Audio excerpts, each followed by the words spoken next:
Chairman অপসারণের দাবিতে রোববারও চলবে এনবিআর কর্মীদের শাটডাউন কর্মসূচি। আমদানি রপ্তানি কার্যক্রম বন্ধ।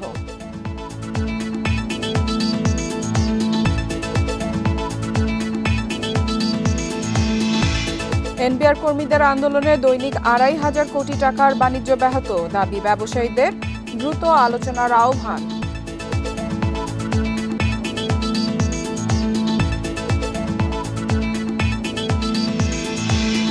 স্থলপথে বাংলাদেশ থেকে কাপড় পাট পণ্য আমদানিতে ভারতের নিষেধাজ্ঞা, নতুন করে একাধিক চ্যালেঞ্জের মুখে রপ্তানিকারকরা।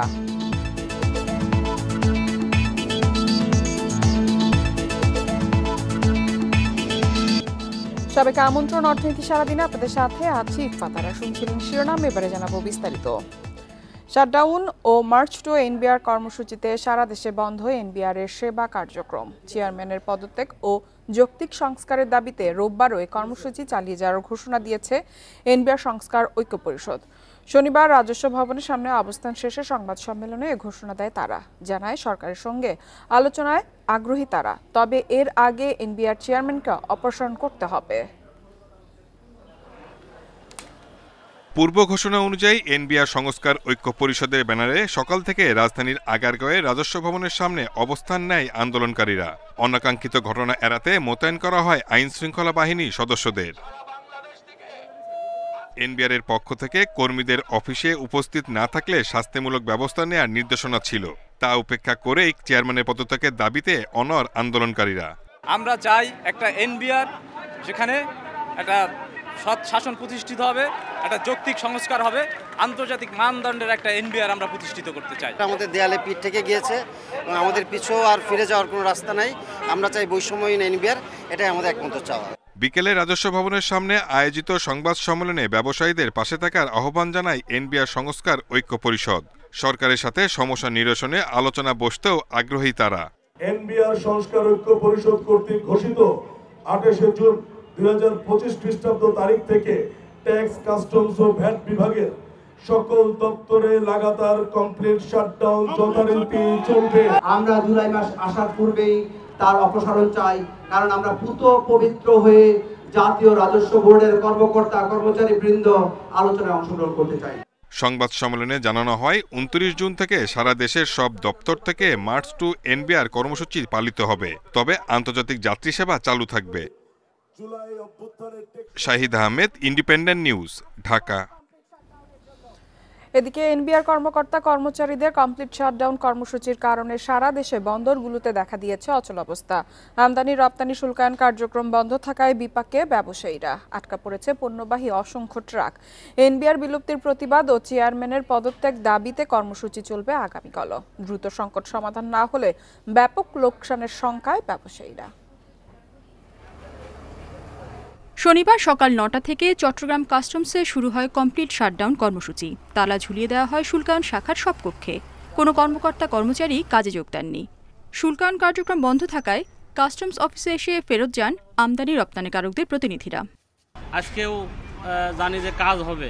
গতকালকে রাত্রে একটা বিজ্ঞপ্তি পেলাম যে আজকে থেকে কমপ্লিট শাটডাউন অনির্দিষ্টকালের জন্য। এটা আপনার একটা সুস্থ সমাধানে না আসে, এরকম হ্যাঙ্গিং অবস্থা থাকে, তাহলে আস্তে আস্তে ডে বাই ডে এটা হবে, ডিমেশন হবে। সকাল থেকে ফাঁকা বেনাপোল কাস্টমস হাউস। বেকার সময় কাটাচ্ছেন বন্দরের সাথে সংশ্লিষ্ট শ্রমিকরা। অচল অবস্থা তৈরি হয়েছে হিলি স্থলবন্দরেও। বিল অফ এন্ট্রি দাখিল থেকে শুরু করে কাস্টমস শুল্কায়ন বন্ধ থাকায় বন্দর থেকে আমদানি হওয়া পণ্য খালাস নিয়ে বিপাকে ব্যবসায়ীরা।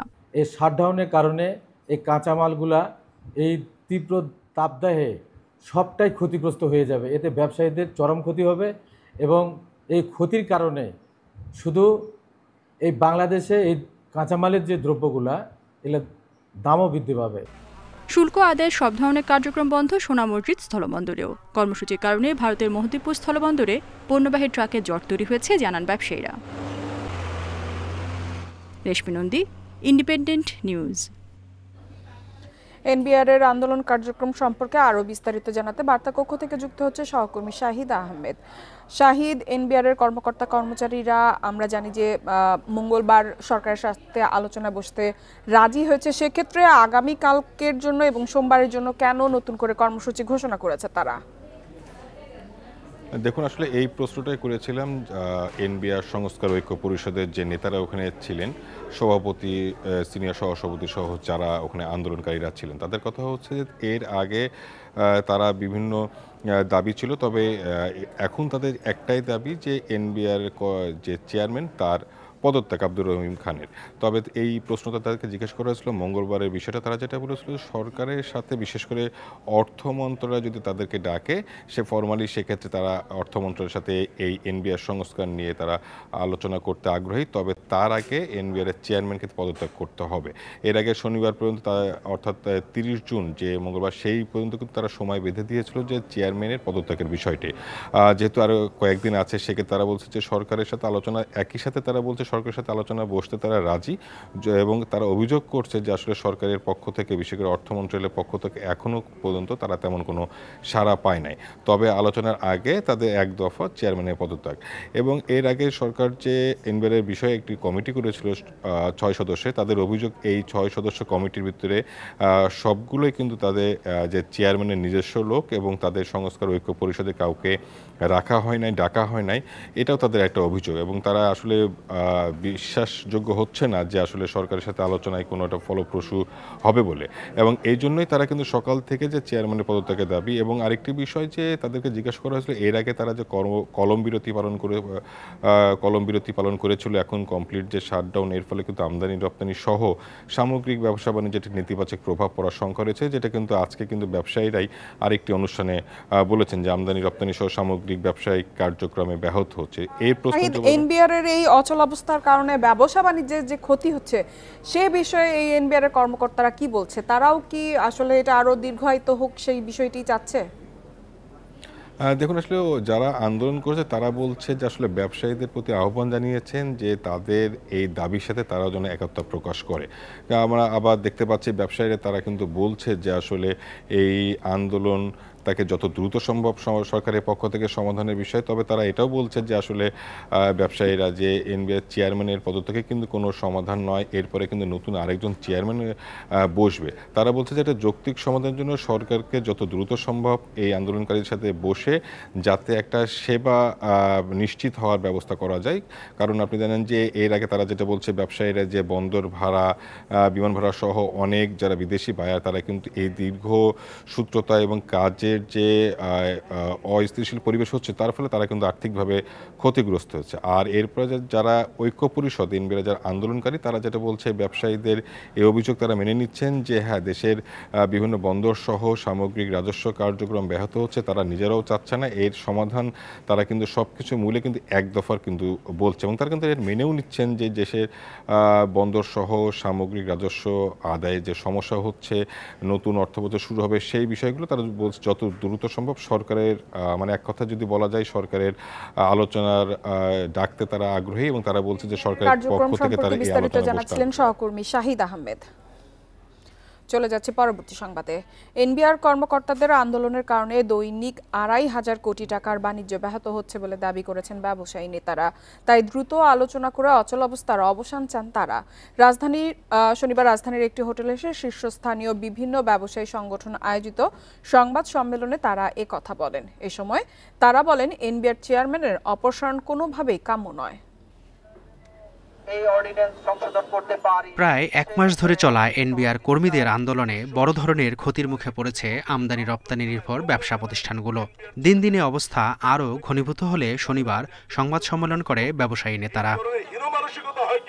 এ সময় জানানো হয় কলম বিরতির ফলে প্রতিদিন 2,600 কোটি টাকার ব্যবসা ব্যাহত হচ্ছে। বন্দরে সময়মতো খালাস করতে না পারায় নষ্ট হচ্ছে কাঁচামাল।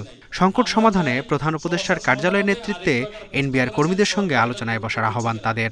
2,500 থেকে 2,600 কোটি টাকার মতো, এটা বলা যাবে না যে ক্ষতি হচ্ছে, ডিসরাপশন হচ্ছে, এবং এটা যে রিকারিং এফেক্ট সেটা হলো এনর্মাস। সমস্যা নিরসনের জন্য মোটেও সময় ব্যয় না করে প্রধান উপদেষ্টার কার্যালয়ের নেতৃত্বে সরকারের সংশ্লিষ্ট মন্ত্রণালয় এবং বিডা যৌথভাবে আন্দোলনরত কর্মকর্তা কর্মচারীদের সাথে আলোচনায় বসা অতীব জরুরি। এদিকে চেয়ারম্যানের পদত্যাগ সহ কয়েকটি দাবিতে আজও কলম বিরতিতে এনবিআর কর্মীরা। তবে ব্যবসায়ী নেতারা বলছেন এনবিআর চেয়ারম্যানের পদত্যাগের দাবির কোনো যৌক্তিকতা নেই।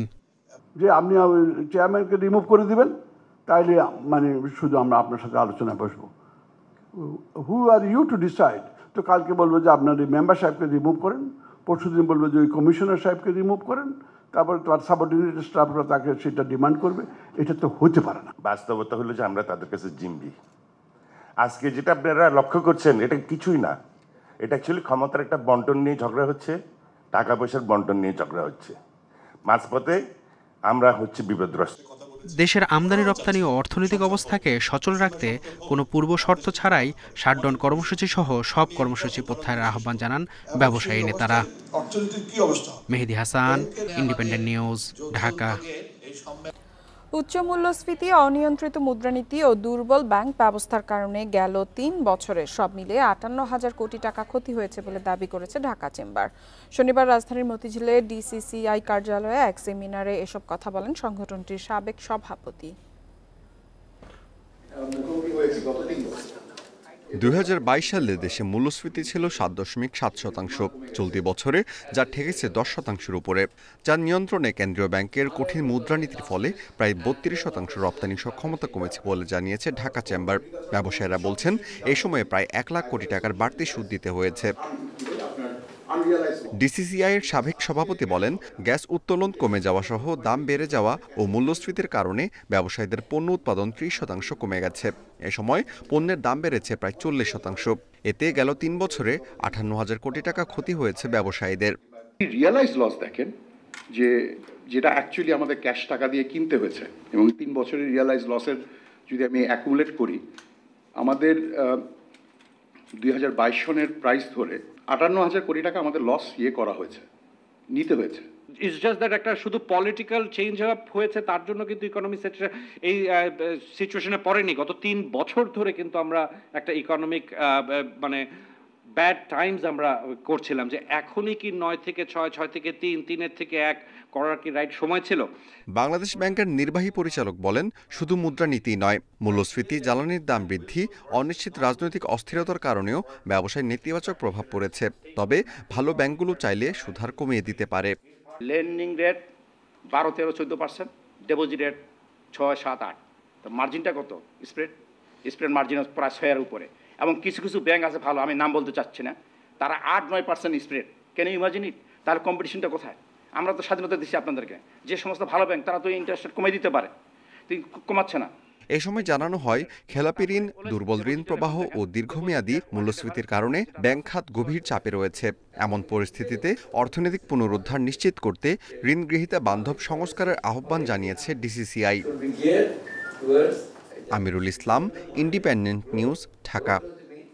৫০ কোটি টাকা স্টোর ভাড়া মাফ করে সংশ্লিষ্ট দপ্তরে চিঠি দিয়েছে চট্টগ্রাম বন্দরের প্রশাসনিক বিভাগ। চিঠিতে সংশ্লিষ্ট কর্মকর্তার সিল, স্বাক্ষর থেকে শুরু করে সবই আছে, সেগুলো সবগুলোই পুরোপুরি ভুয়া। নানা সময়ে নথিতে জালিয়াতি ছাড়িয়ে গেছে ভুয়া চিঠির ঘটনা। কয়েকটি দপ্তর থেকে এমন চিঠির খবর আসায় বাড়ছে উদ্বেগ।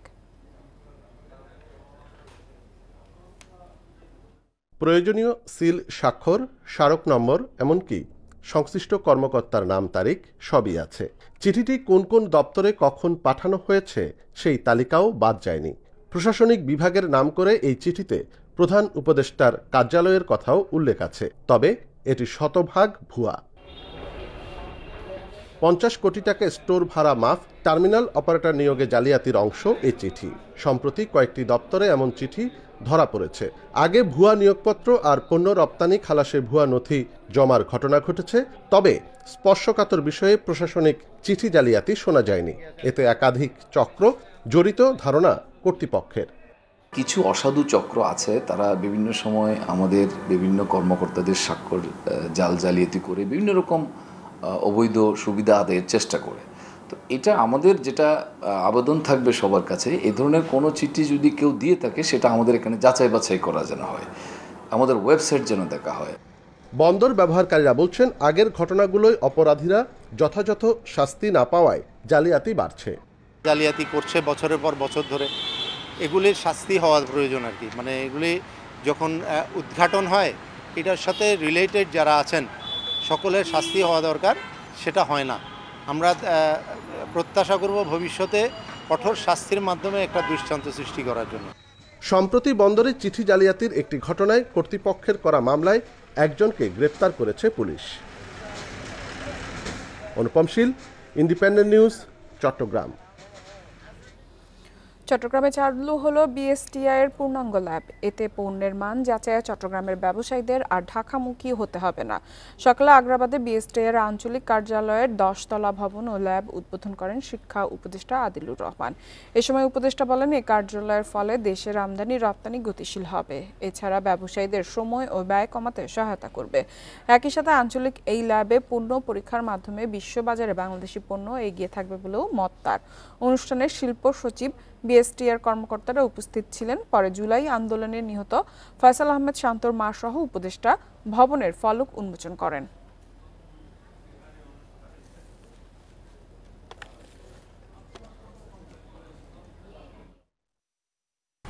একটি বন্দর নগরী হিসেবে চট্টগ্রামের পূর্ণ সম্ভাবনা কাজে লাগাতে হলে প্রয়োজন আন্তর্জাতিক মানের অবকাঠামো এবং সেবা। এই প্রেক্ষাপটে চট্টগ্রামে বিএসটিআই এর এই 10 তলা বিশিষ্ট আধুনিক ল্যাবরেটরি সমৃদ্ধ ভবন স্থাপন হচ্ছে একটা গুরুত্বপূর্ণ পদক্ষেপ। এটা চট্টগ্রামের শিল্প বাণিজ্যকে বিশ্বব্যাপী প্রতিযোগিতায় এগিয়ে নেবে বলে এবং ভোক্তার অধিকার রক্ষা করবে বলে আমরা মনে করি। আর এই ছিল অর্থনীতি সারাদিনের আজকের আয়োজনে। ইন্ডিপেন্ডেন্ট টেলিভিশনের সব খবর আরো বিস্তারিত জানতে চোখ রাখুন ফেসবুক, ইউটিউব এবং এক্সে। আমন্ত্রণ আমাদের পরবর্তী সংবাদে।